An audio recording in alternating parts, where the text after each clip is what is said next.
Hello friends, मेरा नाम है डॉक्टर हिमानी आर गुप्ता। मैं एक गायनेकोलॉजिस्ट हूँ और mother and care clinic Kharghar, Navi Mumbai में प्रैक्टिस करती हूँ। आज हम बात करेंगे कि सर्वाइकल ऑस टाइटनिंग या सर्वाइकल सर्कलाज ये क्या प्रोसीजर है, ये किन प्रेग्नेंट लेडीज़ में करना ज़रूरी है और इसे करने की क्या चैलेंजेस हैं और क्या प्रिकॉशन है। अगर ये प्रोसीजर किया गया है तो उसके बाद प्रेग्नेंट लेडी को क्या क्या प्रिकॉशन रखनी पड़ेगी। तो ये प्रोसीजर है कि आम भाषा में से भी कहा जाता है कि पिशवी के ऊपर, गर्भ पिशवी के ऊपर या यूट्रस के ऊपर टाका लिया गया। देखिए, यहाँ पर ये यूट्रस का मॉडल रखा है। प्रेगनेंसी यूट्रस की कैविटी में होती है और उसको संभालने के लिए ये जो सर्विक्स, जो कि यूट्रस का ही लोअर पार्ट है, ये बंद रहता है, ये होल्ड किए रहता है ताकि सिर्फ जब डिलीवरी है तभी ये रास्ता ओपन हो और बेबी की डिलीवरी इस रास्ते से हो जाए। लेकिन किसी केस में अगर ये रास्ता खुलने के पहले चांस है, प्रीटर्म चांस है, तब हम एक स्टिच डालते हैं जो कि इस एक्सटर्नल ऑस, जो बाहर की तरफ खुल रहा है वो रास्ता से अंदर का रास्ता, उसके बीच में एक नॉन एब्जॉर्बेबल सूचन होता है, जिसकी वजह से ये माउथ जो है वो बंद रहेगा और प्रीटर्म बेबी डिलीवरी नहीं होगी। अब कौन से पेशेंट्स ऐसे हैं जिनमें कि ये प्रोसीजर करना ज़रूरी है। अगर कोई लेडी ये हिस्ट्री देती है कि एक या दो या उससे ज़्यादा प्रीटर्म डिलीवरीज हुई हैं 28 वीक से पहले, 24 वीक्स पर, तब ये प्रोसीजर करना ज़रूरी है।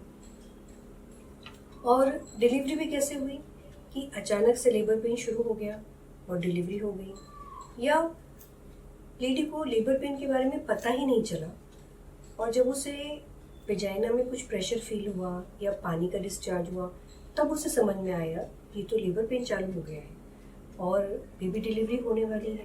कुछ इस तरह की हिस्ट्री सामने आए। अगर रिकरेंट अर्ली स्पॉन्टेनियस एबॉर्शंस हैं तभी भी ये प्रोसेस करने के लिए हम सलाह देते हैं। अभी मिसकैरेज और एबॉर्शन, इसमें फ़र्क है। अगर लेडी ये हिस्ट्री देती है कि बार बार उसने एबॉर्शन करवाया है, एबॉर्शन मतलब अपनी मर्जी से प्रेगनेंसी को लेट गो करना for whatever reasons, valid reasons, तो ये एमटीपी के थ्रू हुए हुए एबॉर्शन ये इस कैटेगरी में नहीं आते हैं। अगर एमटीपीज हुए हैं तब इस प्रोसेस को, सर्वाइकल ऑस टाइटनिंग को करने की ज़रूरत नहीं है। जब भी लेडी आती है जिसकी प्रेगनेंसी आईवीएफ प्रोसेस के थ्रू हुई है या ट्विंस प्रेगनेंसी है, तो ऐसे केसेस में हमें ज़रूर से देखना चाहिए कि क्या इस प्रोसेस को करने की ज़रूरत है। सबसे पहले ये देखिए कि प्लेसेंटा कहाँ पर है। प्लेसेंटा अगर एंटीरियर, पोस्टीरियर या अपर सेगमेंट में है तो ये प्रोसेस को हम सेफली कर सकते हैं। प्लेसेंटा अगर लोअर सेगमेंट में है तो ये प्रोसेस नहीं किया जा सकता। हमें वेट करना पड़ेगा कि प्लेसेंटा कब मूव अप हो जाए तब ये प्रोसेस हम कर सकें। अगर आईवीएफ प्रेगनेंसी है लेकिन सिंगल बेबी है तो हमें सर्वाइकल लेंथ, इसको देखना चाहिए। अगर सर्वाइकल लेंथ एडिकेट है और आपके एग्जामिनेशन में भी सब चीज़ें ठीक हैं तो ये प्रोसेस करने की ज़रूरत नहीं भी पड़ेगी, ऐसा भी है। देखिए, हर पेशेंट में ऑस टाइटनिंग, सर्वाइकल सर्कलाज हम कर देंगे, ऐसा नहीं है। हर एक प्रोसेस का अपना एक इनहेरेंट कॉम्प्लिकेशन रिस्क होता है। कॉम्प्लिकेशंस हो सकते हैं, रिस्क सामने आ सकते हैं। आखिरकार सर्विक्स, जो कि एक बहुत ही वेस्कुलर स्ट्रक्चर है, उसके ऊपर हम टाँका ले रहे हैं।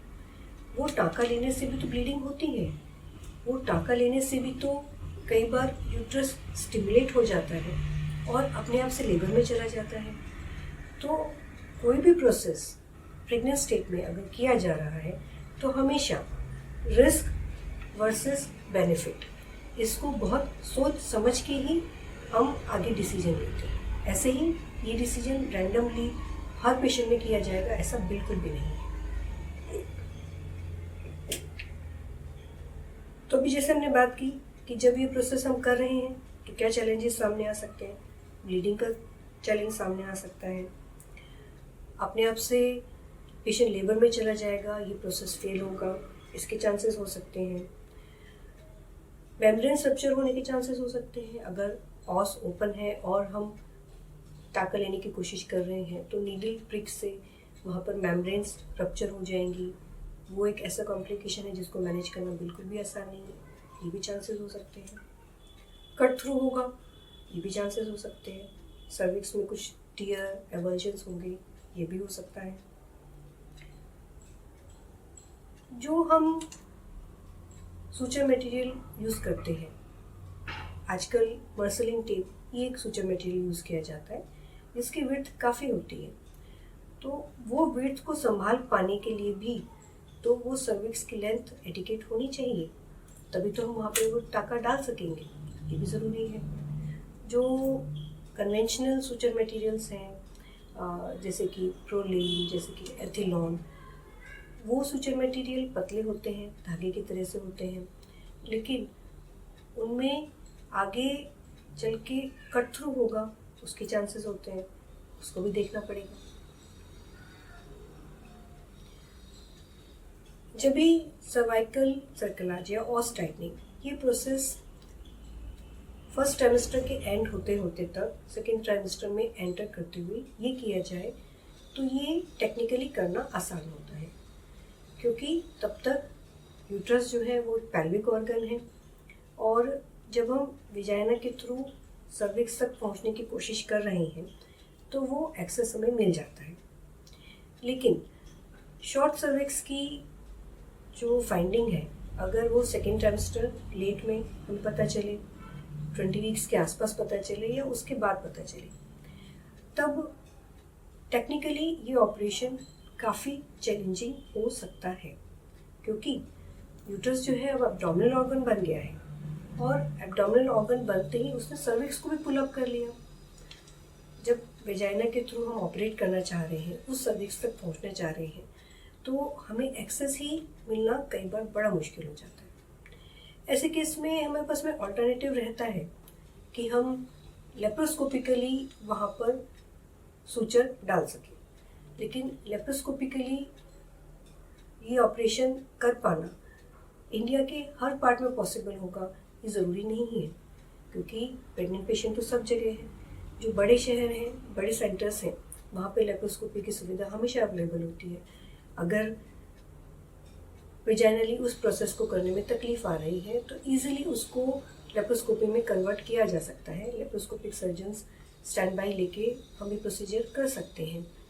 लेकिन व्हाट अबाउट अगर हम किसी रिमोट एरिया में काम कर रहे हैं या किसी छोटे शहर में काम कर रहे हैं जहाँ पे कि हमेशा लेप्रोस्कोपी की सुविधा अवेलेबल नहीं होगी, ऐसा हो सकता है। तो ऐसे केस में अगर हमने प्रोसेस स्टार्ट किया, अगर हमें लग रहा है कि ये बहुत टेक्निकली मुश्किल जा रहा है, तो कई बार हमें इसे अबेंडन भी करना पड़ सकता है। ऐसा भी हो सकता है कि हम वो प्रोसेस ना करें, क्योंकि करने से जो डिफ़िकल्टी है और जो कॉम्प्लिकेशन है उसको सहन करना और भी मुश्किल बात है। पोस्ट ऑप पीरियड में यूट्रस को रिलैक्स रखने वाले एजेंट्स, जिनको हम टोकोलाइटिक्स बोलते हैं, उनको हम ड्रिप में भी देते हैं, इंजेक्शंस में भी देते हैं, बाद में टैबलेट्स के फॉर्म में भी देते हैं। प्रोजेस्टेरोन सपोर्ट कंटिन्यू रखी जाती है। Next 48 hours, 72 hours injectable forms पे दिए जाते हैं और उसके बाद में ओरल टैबलेट्स को जब तक डिलीवरी नहीं हो जाए तब तक दिया जाता है। अगर वहाँ पे कुछ ब्लीडिंग हुई है तो उसे कंट्रोल करने के लिए ट्राइनेक्सेमिक एसिड, पेशेंट को पूरे बेड रेस्ट पे रखना, ये सब चीज़ें भी जो है इसके साथ में आती हैं। प्रोसीजर करने के बाद 1 से 2 दिन पेशेंट जो है वो ऑब्जर्वेशन में हॉस्पिटल में रहता है। Anaesthesia general, short general anaesthesia ये भी हो सकता है यूज़, और स्पाइनल एनेस्थीसिया या सैडल ब्लॉक, वो इस बात पे डिपेंड करता है कि प्रोसीजर होने में हमें कितना समय लगने वाला है, ऐसा क्या एस्टिमेशन है। अगर सर्विक्स का एक्सेस अच्छा है, सर्विक्स की लेंथ इजीली एक्सेसिबल है, तो शॉर्ट जनरल एनेस्थीसिया, इस पर कोई नुकसान नहीं। लेकिन अगर ऐसा लगता है कि प्रोसेस जो है वो थोड़ा सा समय लेगा, तब सैडल ब्लॉक या स्पाइनल एनेस्थीसिया ये लेने की सलाह दी जाती है, जो कि आपके डॉक्टर आपको काउंसिल करेंगे। तो फ्रेंड्स, मेरे चैनल इसके ऊपर हम बात करते हैं गायनेक रिलेटेड इश्यूज़ के बारे में, वुमेन हेल्थ रिलेटेड इश्यूज़ के बारे में। मेरे चैनल को शेयर कीजिए, लाइक कीजिए, सब्सक्राइब कीजिए। इसी तरह वुमेन हेल्थ के ऊपर हम और भी टॉपिक आपके सामने लाते रहेंगे। Thank you so much.